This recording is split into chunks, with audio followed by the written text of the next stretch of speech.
Para mí el problema más grande de la iglesia se llama falta de discernimiento. A la iglesia le gusta el show, a la iglesia le gustan las lucecitas, a la iglesia le gustan los conciertos donde no ocurre nada, a la iglesia le gusta esta basura que llaman evangelio, pero la iglesia no sabe que Dios ha decidido sacudir la iglesia a nivel mundial. Será un año de corte, corte, corte, corte.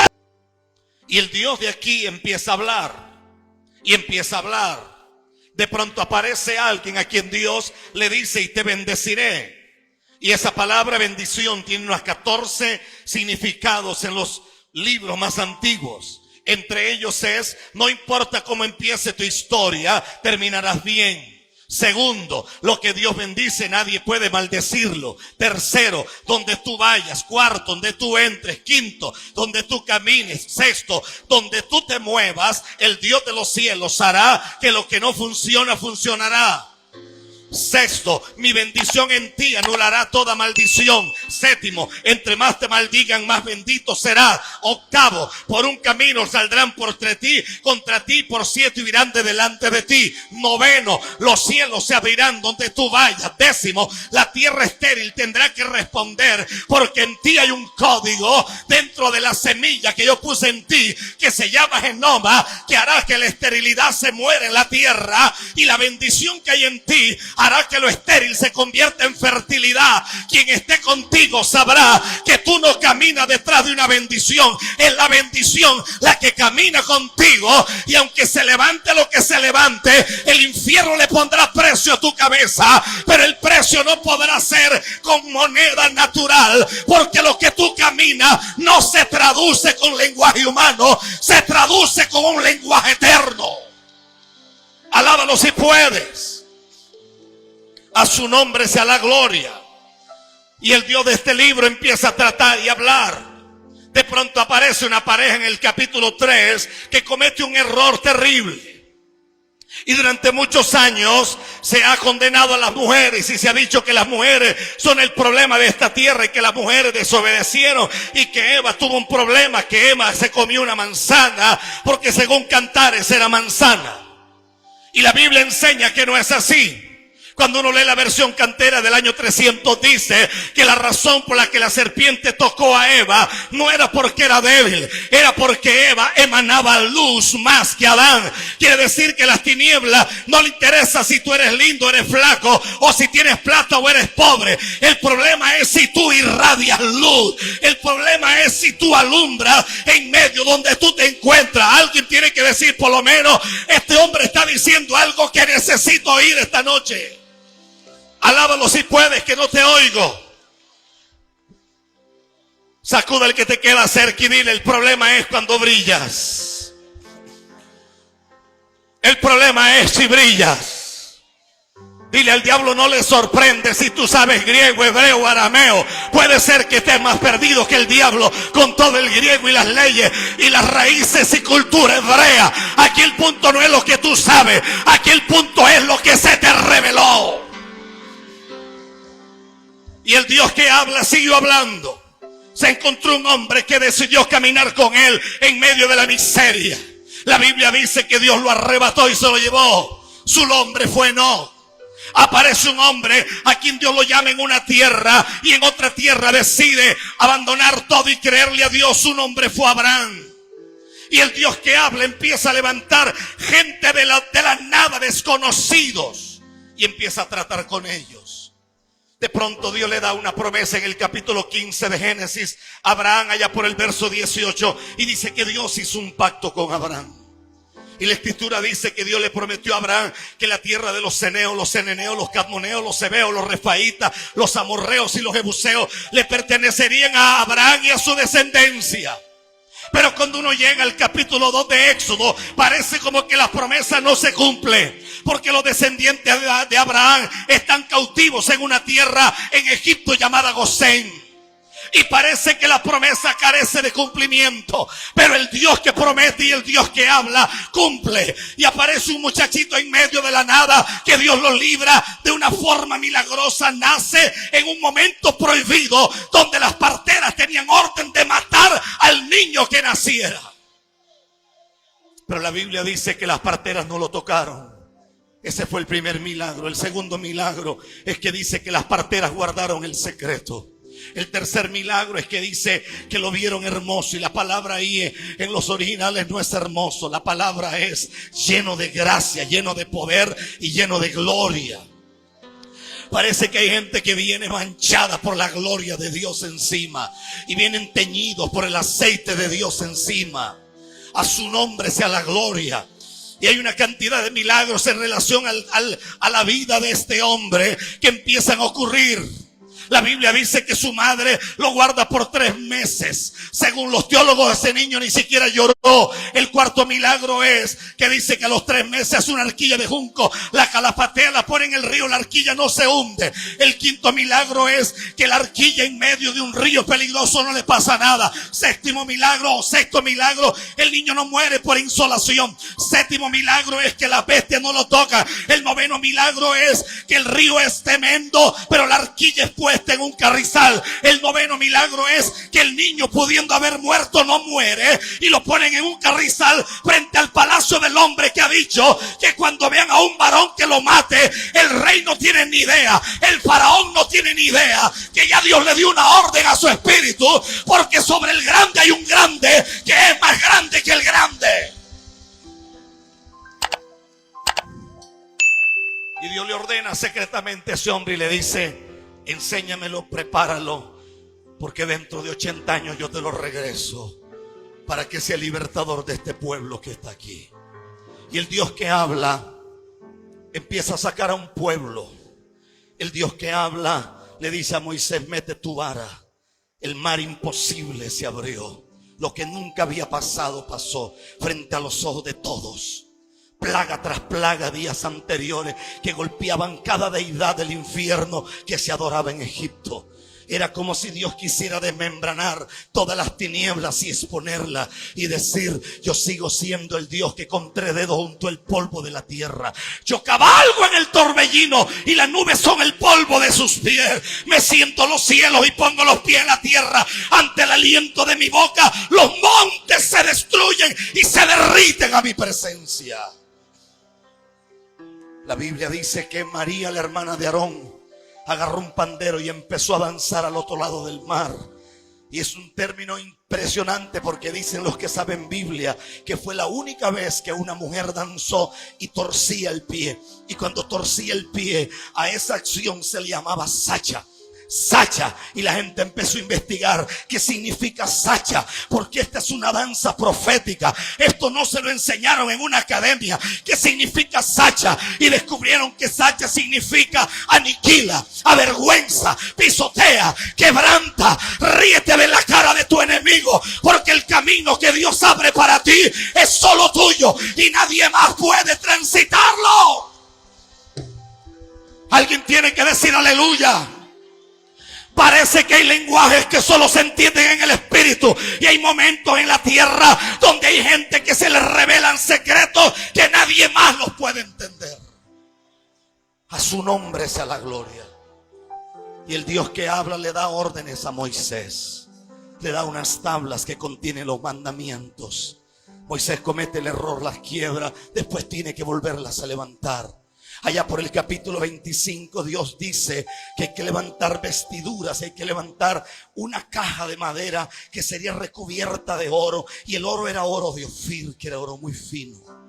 Que la tabla que estaba encima en la tapa se llamaba propiciatorio y tendría un significado profético. Y Dios empieza a traer cosas que la gente normalmente no entendía. Ese cajón de madera llamado el arca de la alianza o el arca del pacto era extraña, porque ese cajón donde llegaba cargado por un grupo de gente llamado los levitas, ese cajón tenía a la gente temblando. Y vez tras vez Dios ganó batallas y aparecieron hombres tremendos como Josué. Y el Dios que hablaba empezó a moverse y empezó a moverse. Un día dice la Biblia que fueron a una batalla, pero el pueblo había pecado. Dice que ese día murieron 4,000 hombres. Regresaron al campamento y dijeron: ¿qué haremos? Y alguien dijo: hay que llevar el arca del pacto. Y llevaron el arca el día siguiente y murieron 30,000 hombres. Y no solo mueren, sino que la Biblia dice que capturan el arca y se la llevan. Había muerto el sacerdote Elí, había muerto Ofni y Finés. A una de las mujeres de ellos parió, y el hijo que dio a luz le puso Icabod, que quiere decir la gloria de Dios ha sido traspasada. Y había una crisis. La Biblia me enseña que el arca fue devuelta a los 7 meses, pero el arca volvió al pueblo de Israel hasta los 20 años. Durante 20 años el pueblo se quedó con la cáscara, se quedó con la liturgia, pero carecían de esencia. Es una tragedia vivir de testimonio de tantos años atrás y no ver a Dios hacer algo el día de hoy. Es una tragedia vivir pegado todo el día a YouTube, copiando mensajes de otro, porque la revelación de Dios se me fue a mí. Es una tragedia andar atribuyéndose cosas que Dios nunca dijo. No sé si alguien me está escuchando. Cuando yo leía esto empecé a temblar. Dios decide levantar jueces y aparecen entre ellos Gedeón, aparece Jefté, aparece Otoniel, aparecen hombres como Samuel. Nunca en la tierra se había visto que un Dios escogiera un rey, pero Dios escogió un rey que del hombro para arriba nadie era más alto que él. La única diferencia es que ese rey parece que no entendió. Porque nosotros tenemos un problema muy grande. Y el problema es que cuando somos probados en pobreza, nosotros somos expertos. Porque en medio de la pobreza somos buenos para llorar. En medio de la pobreza somos buenos para buscar a Dios. El problema es cuando Dios nos pone túnicas de reyes. El problema es cuando Dios nos pone a tomar vino de la casa del rey. El problema es cuando Dios nos pone zapatos de rey. El problema es cuando Dios nos sienta en un trono. Se nos olvidó el picapollo que comíamos en Vicente Noble. Se nos olvidó cuando andábamos esperando que alguien nos diera un colazo en un motoconcho. No, usted no me escuchó. Parece que en la riqueza es donde todos fracasamos. Parece que Saúl no tiene problema siendo un hombre insignificante. El problema es cuando Dios lo mete al palacio, porque él no está preparado. No es el tema, pero la diferencia más grande entre David y Saúl es que antes de que David llegara al trono, toque a alguien y dígale: necesitas estudiar eso. Antes que David llegara al trono, dice que estuvo en 5 ciudades. No es el tema y no lo voy a tocar, pero cada ciudad de esa trasquiló áreas emocionales de David.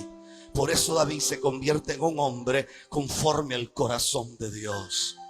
Hubo una ciudad donde David llegó que dice que se dejó crecer la barba y caminaba como si fuera loco. Hay un momento en la vida donde Dios permitirá que tú y yo hagamos el ridículo para quitarnos toda la mugre que tenemos encima y hacernos entender que el único grande está sentado en el trono. Todo el resto nos lavamos los dientes en la mañana y algunos como yo 5 veces al día. Todo el resto tenemos que bañarnos 3 veces al día por lo menos, porque al segundo día apestamos. El problema es cuando yo no logro entender eso. A su nombre sea la gloria. Y esa arca que se pierde, la Biblia dice que hay un momento donde los filisteos no pueden tenerla más. Donde esa arca llega, hay tumores, hay enfermedad, hay muerte. Deciden devolver el arca. Dice que toman 2 vacas recién paridas. Yo entiendo bien el tema porque siempre he sido ganadero. Una vaca recién parida es más brava que un toro, hermano. Y dice que las agarraron las vacas recién paridas y le quitaron los terneros. Y dice que enyugaron las vacas. Nunca se enyugaba vacas, se enyugan bueyes. Y dice que les pusieron un yugo y pusieron el arca del pacto en una carreta y la pusieron frente al campamento del pueblo del Señor o de los hebreos. El que tiene oídos para oír, que oiga. Yo creo que hay momentos donde la misma reacción de esos animalitos puede ser parecida a la nuestra.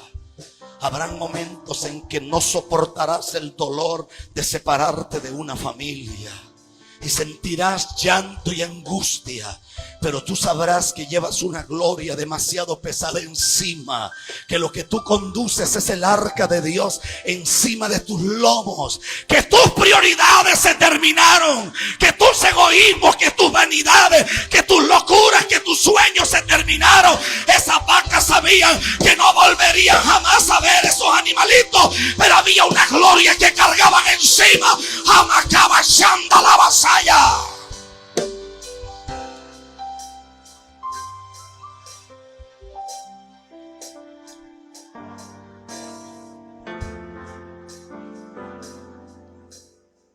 Y el Dios que hablaba, de pronto se encuentra con un hombre que consulta a una bruja en Endor y decide cambiar todo. Parece que el Urín y el Tumín, que eran dos piedritas que cambiaban de color, parece que se quedaron quietas. Los profetas dejaron de hablar, los sueños dejaron de venir, las visiones dejaron de venir a la tierra.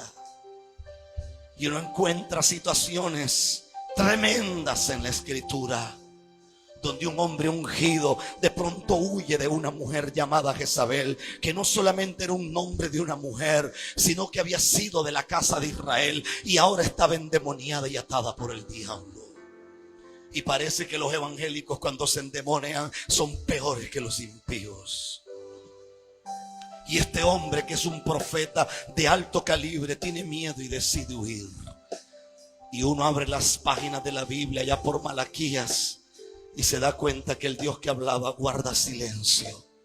Y cuando abre la Biblia otra vez en Mateo, ahí hay un periodo de 400 años. Levante su mano, diga conmigo: 400 años. Dígalo una vez más fuerte. A ese periodo se le llama el periodo intertestamentario. Es el periodo entre los dos testamentos. Por 400 años Dios no dijo una sola palabra. Por 400 años los ángeles aparentemente dejaron de visitar el planeta, por lo menos para manifestarse. Por 400 años no hubo un hombre que dijera: así dice el Señor. Los sacerdotes seguían en el templo, los sacrificios seguían, las fiestas seguían, las liturgias seguían, las conmemoraciones seguían. La gente seguía en todo el ritualismo, pero Dios no hablaba. Puede ser que se tenga tradición sin evidencias. Puede ser que yo tenga una religión sin la manifestación. Puede ser que viva de un dogma y no de una verdad. Y el Dios que hablaba guarda silencio y todo empezó a morirse. Por algo la Biblia dice que a una ciudad sentada en tinieblas luz le resplandeció. Parece que las tinieblas habían tomado la tierra y todo se moría. Había un sacerdote de Dios llamado Zacarías. La Biblia dice que era hombre justo, pero tenía un problema el sacerdote, y es que a pesar de ser un buen hombre, tenía una esposa que era estéril. Y esa mujer estéril era razón de crítica, porque para los antiguos, cuando alguien era estéril, era por tres razones: estaba bajo el juicio de Dios, había pecado y estaba bajo maldición. Y su mujer se llamaba Elizabeth. Levante su mano si puede y diga conmigo: pero un día, dígalo más fuerte, pero un día que nadie esperaba, el Dios que no hablaba decidió hablar y le dijo a Zacarías: tu mujer concebirá. La Biblia registra que era una mujer mayor, y el ángel le dice: y el nombre de él será Juan. Le apodarán el Bautista. No beberá vino, no beberá sidra, navaja no pasará por su cabeza, y él será profeta en la tierra de los vivientes. Enderezará el camino y hará lo que no se ha hecho hasta el día de hoy. Cualquiera que estudie historia sabe que para ese tiempo se habían levantado 3 hombres que decían que ellos eran el Mesías. Habían llevado multitudes al desierto y la gente estaba confundida. Jerusalén estaba en medio de confusión. El sacerdote tenía miedo, salió pálido. Alguien dijo: ¿qué te pasa? Escribió sobre piel de cordero y dijo: es que acabo de ver un ángel.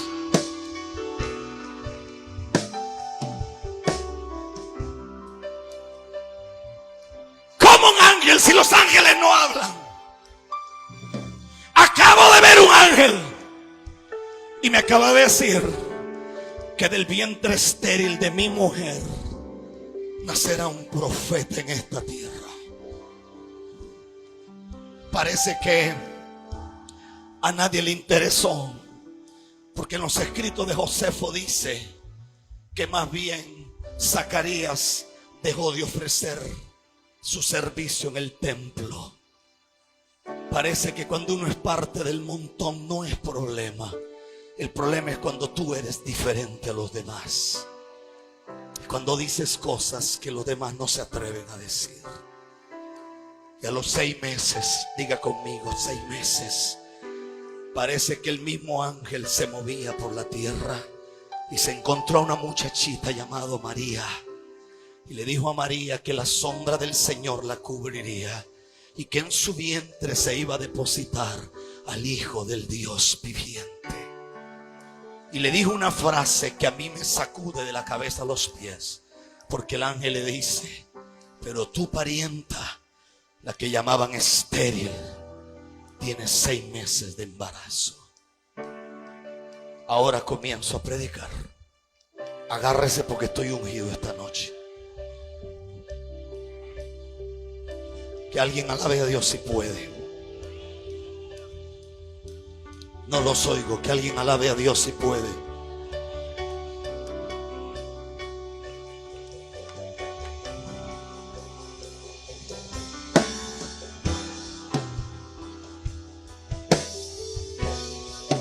Durante muchos años, y voy a usar la palabra arrastrar, arrastré un peso en mi corazón y un dolor. Por años guardé silencio. Decidí solo enfocarme en algunas cosas, solamente en hacer un trabajo. Viajaba a las naciones del mundo y veía los descalabros, veía la miseria, veía a la gente como pisoteaba los altares de Dios, veía a los adoradores y adoradoras, veía a la gente como sube al altar de Dios de cualquier manera y guardé silencio. Me cansé de un mensaje barato de prosperidad, donde se tuercen las escrituras y los únicos que prosperan son los pastores o predicadores famosos y la gente sigue igual de pobre. Y me harté de ver la miseria. Parece que en Latinoamérica es un pecado ser una mujer bonita, porque si es bonita, el primero que se enamora de ella es el pastor. Parece que hay que ser feo para que no lo vuelvan a ver.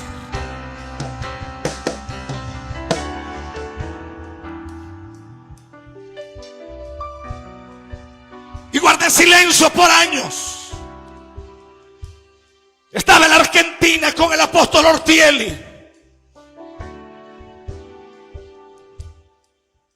Había terminado un ayuno de 21 días. Había perdido demasiado peso. Estaba sumamente delgado. Llegaba de predicar y entraba al apartamento que le había alquilado. Y cuando abría la puerta caía. Y no entendía, porque ahí cuando volvía y abría mis ojos eran las 4 de la tarde del día siguiente. Y yo estaba ahí todavía de rodillas orando. El teléfono había sonado no sé cuántas veces y el Señor me llevó a completar 40 días de ayuno. Por las noches salía otra vez y se volvía a repetir otra vez la misma cosa. Y yo le preguntaba a Dios, ¿qué es? Y recuerdo que el 31 de diciembre del 2019 yo miraba las agendas proféticas Los profetas decían que el 2020 era el mejor año de la historia. Todo el mundo decía que era la visión perfecta. 2020, el año. Y los predicadores llamaban a la gente: traiga $2.200.000 pesos en Colombia, traiga $2.200 como ofrenda este año en Estados Unidos, traigan esto, traigan lo otro. Y durante muchos días yo temblaba y temblaba, y yo le decía a Dios: yo no quiero abrir la boca. Y recuerdo que Dios me llevó el 1 de enero a predicar en un lugar en Argentina donde habían miles. Y después, días después, vine a este país.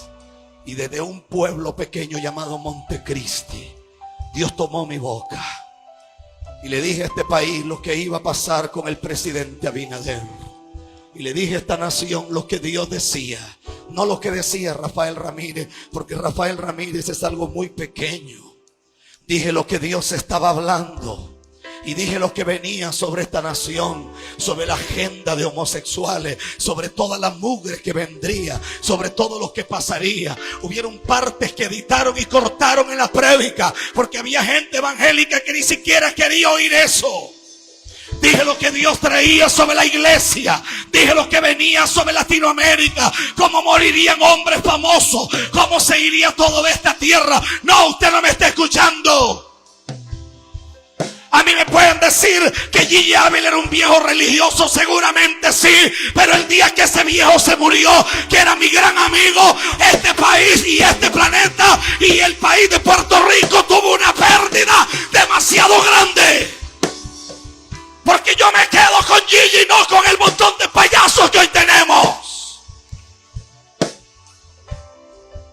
Dios aborrece la basura de los predicadores con 20 guardaespaldas que nadie los puede tocar. ¿Qué te has creído tú? Si el Rey de Reyes nadie lo caminaba con él.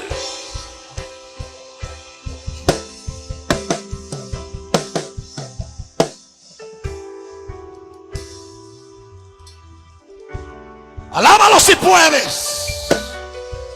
No, usted no me está escuchando. Alábalo si puedes. Sube a una dimensión mayor.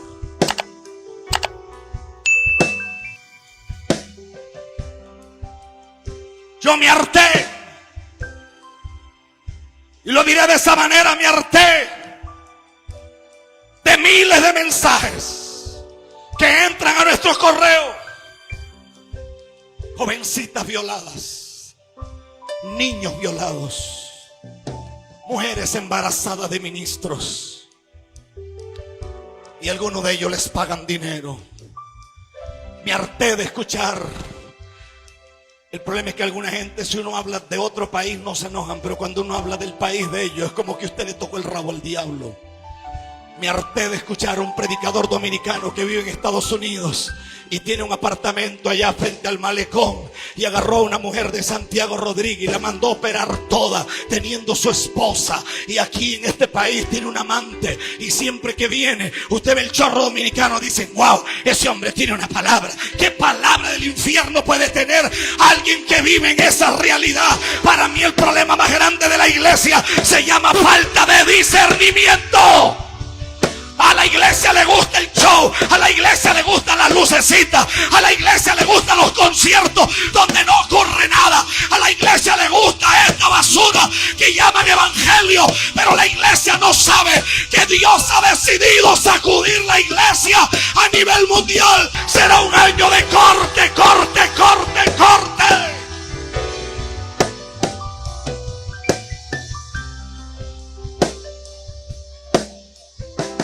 Si yo fuera usted, me pongo de pie.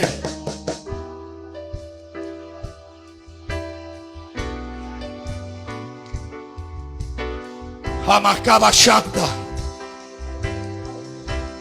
Y kamanderebese. Rekandrabos kiare. Se tu ake. Mi andoros y klande. Me cando mi andariaran como y anzutike y endereinte y kiantalicatolo. Se tuana. sitiando.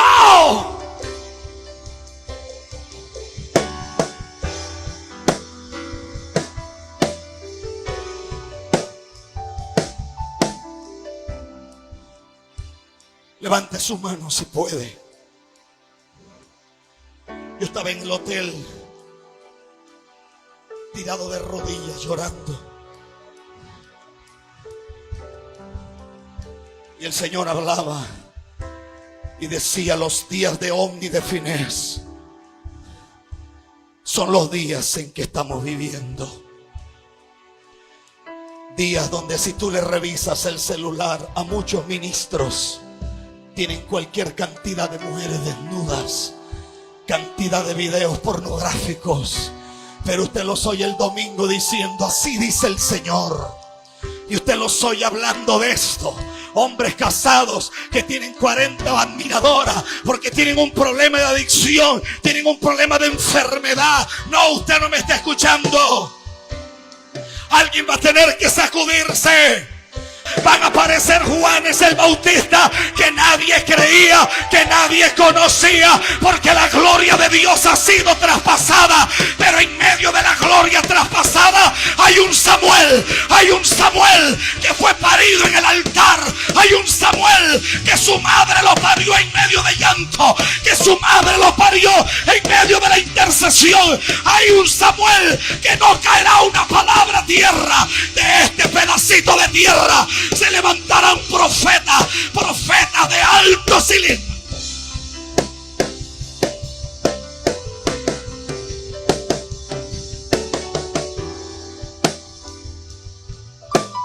El que habla en lenguas, hable ahora.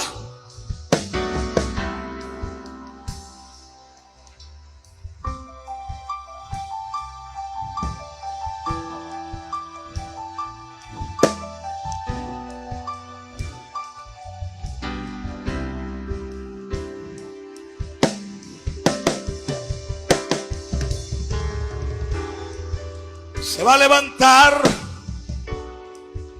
una cantidad de diputados y diputadas en este país, pactados con el mismo infierno, 3 veces hijos del diablo, nubes sin agua, mañana sin sol, lluvia sin viento, con una agenda del infierno. Y van a poner leyes y se van a levantar para hablar de todo lo que les dé la gana. Donde Dios va a exponer el pecado de mucha gente en este país, empezando por la iglesia. Y por primera vez en este país, en medio de tanto magistrado corrupto, en medio de tanto juez y tanto fiscal corrupto, que no hay ley para el que tiene poder, se levantará una ola de gente que va a poner en orden muchas cosas. Y tome nota, porque esto sucederá. Y no se sorprenda, porque va a haber una muerte extraña sobre mucha gente que tenía fama en este país. Y empezará Dios un trabajo de limpieza, porque Dios tiene este pedacito de tierra en la agenda para el día final. Este pedacito de tierra aparece para caminar sobre serpientes y caminar por escorpiones. Y aquí hay gente que será levantada como Dios levantó a Smith Wigglesworth, como levantó a Emeka Wampa, como levantó a María Gutierrez.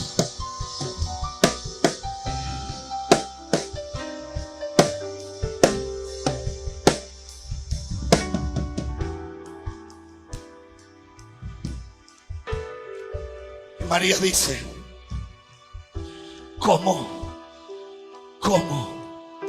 será eso? ¿Cómo ocurrirá? No tengo capacidad en la mente para procesar esto. ¿Cómo pasará? Y el ángel le dijo: María,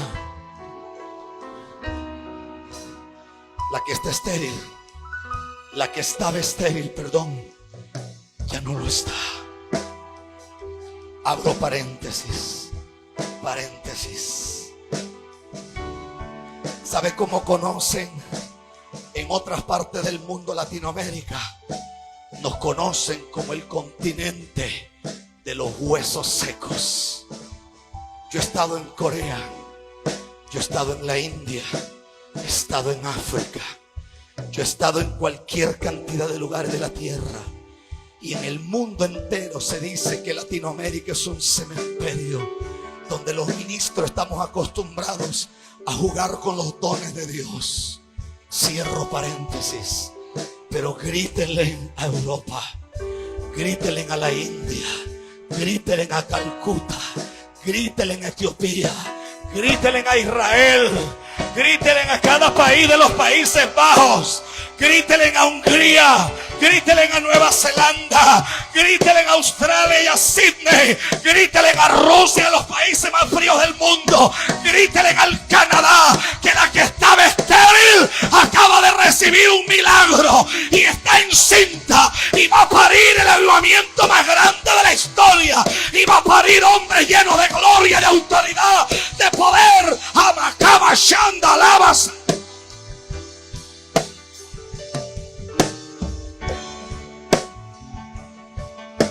Y levante su mano si puede y grite conmigo. ¿Por qué cree usted que eso pasará, pastor? Dígalo conmigo. ¿Por qué cree usted que eso pasará, pastor? Grítelo. Porque nada hay imposible para Dios. Porque nada hay imposible para Dios.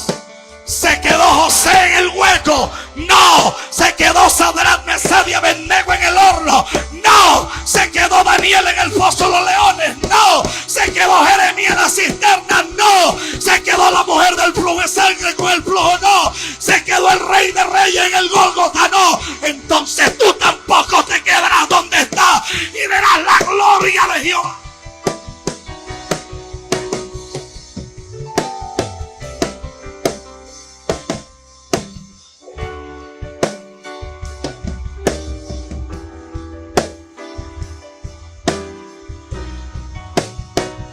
Le doy 30 segundos. Si quiere gritar, grite. Si quiere correr, corra. Si quiere brincar, brinca.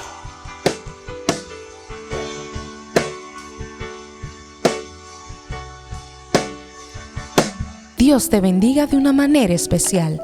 Te invito a que le des like y compartas este video para que más personas puedan ver y escuchar la palabra de Dios. Así que si te gustó este video y eres nuevo, te invito a suscribirte a nuestro canal Profeta y Evangelista Vlog. Dios te bendiga.